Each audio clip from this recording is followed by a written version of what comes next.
Hacker hacker hacker বর্তমানে নাকি hacker remove করা হচ্ছে, কিন্তু এখন আমাদের ম্যাচে কীভাবে হ্যাকার পড়ছে তো আপনারা গাইজ দেখেন।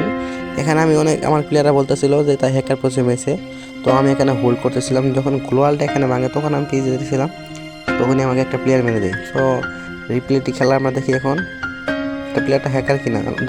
প্লেয়ারটা দেখেন এখানে আছে গাইজ, প্লেয়ারটার এম দেখছেন। আর গাইজ এখানে আবার রিপিট ভিডিওটা দেখেন। ভিডিওতে এখানে প্লেয়ারটার এম কোথায় ছিল, এমটা ছিল গাইস বামে, কিন্তু আমার শরীরের মধ্যে যে একবার লাগছে। সো এটা কিন্তু আপনাদের একটু হালকা মনে হতে পারে। তখন আমি ট্রেনিং রাউন্ডে একটা গেম খেলছিলাম, তখন আবার আমার ম্যাচে পড়ে যায় হ্যাকার। সো এটা কিন্তু হ্যাকার, এটা কি বিশ্বাস করবেন না? ফালতু ফালতু কমেন্ট না করে দেখেন, এখনও কিন্তু গেমে হ্যাকার পড়তেছে। সো আমার ম্যাচেও কিন্তু পড়তেছে। আমরা একটা সাধারণভাবে গেম খেলতে চাই, এখানে আমরা হ্যাকার ছাড়া হ্যাকার ছাড়া আমরা গেম খেলতে চাই, আমাদের ফেয়ার গেম প্লেকে ইমপ্রুভ করতে চাই। আর এখানে আমাদের ম্যাচে হ্যাকার করে বারবার ম্যাচে হ্যাকার করলে গাইস গেমটা কিন্তু খেলতে মন চায় না। এভাবে যদি হ্যাকাররা নির্যাতন করতে থাকে এনিমিদের উপর, তাহলে কিন্তু আমরা গেমে বেশি দিন টিকতে পারবো না। সো সবাই ভিডিওটাকে বেশি বেশি শেয়ার করো, রিপোস্ট করো, যাতে গেরিনা মডারেটরের কাছে এই ভিডিওটা পৌঁছে যায়।